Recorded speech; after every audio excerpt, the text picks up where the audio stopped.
श्रीपाद राजम शरणम प्रपद्ये. अध्याय 23. शिवयोगी भक्त महिमा. शिवपूजा रहस्य विवरण. मी कृष्ण युवल बड्डूतून कुरवपुरास प्रयाण करत असताना धर्मगुप्त नावाचे एक सद्वेषधारी गृहस्थ भेटले. ते श्रीपादांच्या दर्शनास कुरगड्डीस निघाले होते. ते सुद्धा योगायोगानं पिठिकापुरमला असणाऱ्या वेंकटप्पय्या श्रेष्ठींचे जवळचे नातेवाईक होते. मला याचं आश्चर्य वाटलं की मला भेटणारे सर्व श्रीपाद प्रभूंचे भक्त होते. ते प्रभूंच्या दिव्य चरित्राबद्दल अधिक माहिती सांगणारे होते. यामागे काहीतरी विशेष हेतू असावा हे नक्की. श्रीपाद प्रभूंच्या चरित्रातील एक वर्ष झालं की त्यात घडलेल्या घटनांचा थोडा मागचा भाग मला कळलेला असे. त्यातील एका घटनेचा दुसऱ्या घटनेशी फारच कमी संबंध असे. आतापर्यंत श्रीपाद प्रभूंच्या 10 वर्षांपर्यंत घडलेल्या लीलाच मला माहिती होत्या. त्या क्रमबद्ध पद्धतीनं त्यांच्याकडून मला कळल्या होत्या. मी मनात विचार केला की श्रीपादांच्या 11व्या वर्षातील लीला मला कळतील का?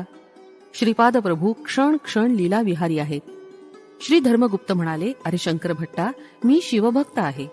श्रीपाद 11 वर्षाचे झाले असताना एके दिवशी त्यांच्या घरी एक शिवयोगी आला. तो अत्यंत विद्वान होता. तो केवळ करतल भिक्षाच घेत असे. तो आपल्याजवळ झोळी, भांड, थाळी असं काहीच बाळगत नसे. तो दिसण्यास एखाद्या वेड्या पुरुषाप्रमाणे दिसे. तो एके दिवशी कुक्कुटेश्वराच्या मंदिराजवळ आला. त्याचे धुळीने माखलेले कपडे आणि विचित्र बोलणं ऐकून त्याला देवळातील पुजाऱ्यांनी मंदिरात येऊ दिलं नाही. तो देहाचं भान नसलेला अवधूत होता. तो सतत ओम नमो शिवाय हा शिवपंचाक्षरी मंत्राचा जप करत होता. मी माझे मेहुणे वेंकटप्पय्या श्रेष्ठींच्या घरी घोड्यावरून गेलो होतो. वाटेत असलेल्या कुक्कुटेश्वर मंदिरात जाऊन दर्शन घेण्याची माझी सवय होती. मी वैश्य प्रमुख असल्यानं देवळातील अर्चकांनी माझ्या नावानं मोठी पूजा केली. त्यांना चांगली दक्षिणा देण्याची माझी पद्धतच होती. मी 5 वराह त्या अर्चकांना दिले. त्यांनी आपापसात ते वाटून घेतले.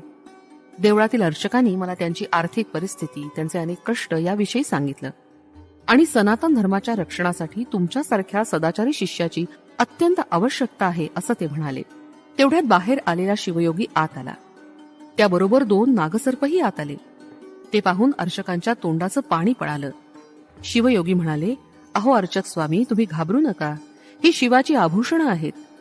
पुत्र ज्याप्रमाणे आपल्या पित्याला प्रेमानं आलिंगन देतो, तसेच हे नाग आपल्या पित्यासम कुक्कुटेश्वराला आलिंगन देण्यासाठी आतुर आहेत. ते आपले स्नेही समान आहेत. आपण आपल्या स्नेहाना पाहून घाबरणं किंवा पळून जाणं हे महापाप आहे. अर्चक स्वामींनी विशेष पूजा केल्यामुळे ते नाग आकर्षित झाले. नागभूषण कुक्कुटेश्वराची आपण मनापासून अधिक श्रद्धेनं पूजा केली पाहिजे.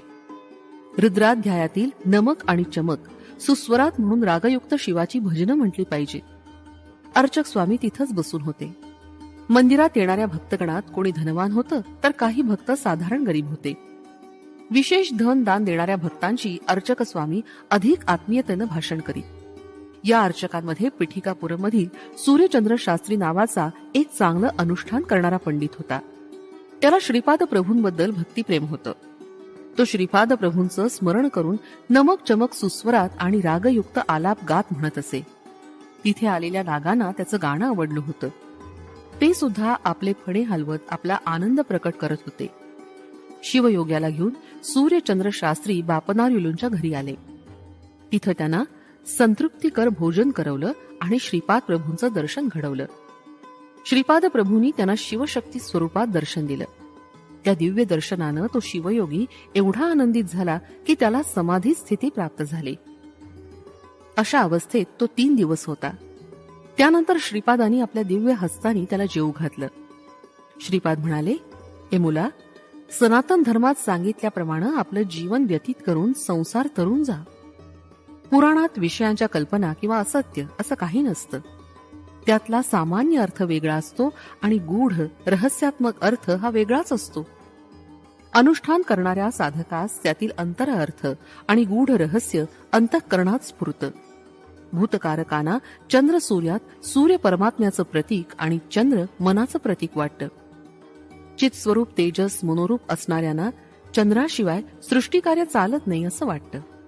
अमावस्या ही मायेचं प्रतीक आहे. ही माया पूर्वीच्या काळी वसुगुल नावाच्या कलेनं जन्म पावत होती. चंद्रबिंबामध्ये कलेचा प्रवेश झाल्यावर त्यातच तिचा लय होतो. ज्या प्रकारे माया परमेश्वर तेज घेऊन मनोरूप चंद्रात पसरते, त्याच प्रकारे चंद्रात सूर्याचे किरण समाविष्ट होतात. माया असो अथवा अमावस्या असो, त्यांच्या जड स्वरूपामुळे त्यांच्यापासून निर्माण झालेलं जगत त्यांच्या चिरकाल सान्निध्यानं चित्त जडात्मक आहे. वसंत ऋतू ज्याप्रमाणे सृष्टीतील फूल फळाच्या उत्पत्तीसाठी कारणीभूत होतो, तसंच स्त्री सुद्धा शिशूच्या जन्मास कारणीभूत होते. मृत्यूलोकात जीवाला जन्ममरण असतं. पाताळ लोकात सूर्यकांतीमुळे कांतिवान दिसणाऱ्या लोकांना वृष्ण असं म्हणतात. सप्तपाताळात वेदांच्या अधिष्ठात्र देवता असतात. मनाचं ज्या ठिकाणी निवासस्थान असतं ती भूमी सप्तपाताळ या नावानं संबोधली जाते. याची अग्नी आदी देवता आहे. या अष्टदेवतांना अष्टवसू असं नाव आहे. सूर्यकांतीमुळे शोभायमान होणाऱ्या देवतांना वसू असं म्हणतात. ब्रह्मशिला नगरातील श्रीपाद प्रभूंच्या बहिणीच्या वासवी या नावाचं हे गूढ रहस्य आहे. या अष्टगोलकांच्या मध्ये असलेल्या वायुस्कंदाला सप्तसमुद्र असं नाव आहे. सामान्य जन या सप्तसमुद्राला जलस्वरूप समजतात, परंतु ते खरं नाही. शिवमहिमा. आंध्र प्रदेशातील 11 शिवक्षेत्र आणि त्यांचं स्वरूप. शिव हा 11 रुद्र स्वरूप आहे. आंध्र प्रदेशात 11 शिवक्षेत्र आहेत. त्यांचं दर्शन घेतल्यानं महाफल मिळतं. ती क्षेत्र पुढील प्रमाणे आहेत. बृहतशिला नगरातील नगरेश्वर, श्रीशैल्यावरील मल्लिकार्जुन, द्राक्षारामम येथील भीमेश्वर, क्षीराराम येथील रामलिंगेश्वर, अमरावती येथील अमरलिंगेश्वर, कोटिफली क्षेत्रातील कोटिफलेश्वर, पिठिकापुरम येथील कुक्कुटेश्वर, महानंदी येथील महानंदीश्वर, काळेश्वर येथील काळेश्वर, कालहस्ती येथील कालहस्तेश्वर, त्रिपुरांतक येथील त्रिपुरांतकेश्वर. शिवाची मूर्ती पूजेसाठी कुठेच नसते. शिवलिंग आत्म्यात तेवणारं ज्योतिस्वरूप आहे. सिद्धी प्राप्त झाल्यानंतर निर्मल मनोरूपात असणारी निर्मलता म्हणजेच स्फटिकलिंग आहे. आपल्या शरीरात असणारा मेंदू त्याला ज्ञान मिळवण्यासाठी सहकार्य करणारा रुद्र आहे. मानेपासून नाडी रूपात मानेच्या खालीपर्यंत व्याप्त असणाऱ्या नाड्यांना रुद्रजटा असं म्हणतात. शिवाच्या हटयोगी रूपात लकुलीश्वर आहेत. शिवप्रभू भिक्षाटन करून जीवांची पापकर्म हिरावून नेतात. या सृष्टीतील तालबद्ध असलेली सृजन, स्थिती आणि लय यातील महास्पंदन शिवाच्या आनंद तांडवानं सुव्यवस्थित चालतात. यामुळे शिवाला नटराज असं म्हणतात. शिव परमानंदकारक असून तो आपल्या अनन्य भक्तांना मोक्ष सिद्धी प्रदान करतात. चित्त म्हणजे मन आणि अंबर म्हणजे आकाश. आकाश रूपात असणारा तो चिदंबर. चित्त अधिक अंबर बरोबर चिदंबर आहे. तुम्ही पाहत असलेल्या या विशाल विश्वात रोदसी रूपात रुद्र स्वरूपच आहे. 12 ज्योतिर्लिंगात राशीचक्रातील 12 राशींचं हा प्रतीक आहे. म्हणून शिव कालस्वरूप आहे. 8 दिशांना ज्या अष्टमूर्ती आहेत त्या चिदाकाश स्वरूपच आहेत. पंचभूत शिवाची पंचमुख आहेत. पंच ज्ञानेंद्रिय, पंच कर्मेंद्रिय आणि मन मिळून एकंदर 11 रुद्र आहेत. यालाच 11 रुद्र असं म्हणतात. शिवाचं उमा महेश्वर रूप नित्य प्रसन्न रूप आहे. त्रिगुणांचं भस्म करून घेतलेलं रूपच त्रिपुरांतक रूप आहे. ज्ञाननेत्र हाच शिवाचा 3रा नेत्र आहे. शिवांच्या जटाजुटातून परमपावन अशी निरंतर प्रवाहित होणारी गंगामाता उगम पावते आणि धर्तीवर प्रवाहित होऊन साऱ्या प्रदेशाला सुजलाम सुफलाम करते. आर्द्रा नक्षत्र आकाशात चमकत असताना शिवप्रभू दर्शन देतात. मिथुन राशीजवळ जाण्यासाठी अगोदर वृषभरास ओलांडून जावे लागते.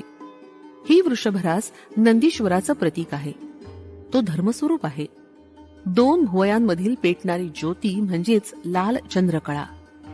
योग स्थितीमुळे उद्भवलेल्या कामवासनेमुळे स्त्री पुरुष भेद नाश झाल्यावर एकत्व स्थितीस प्राप्त होणं आणि याचं स्वरूप म्हणजेच अर्धनारी नटेश्वर.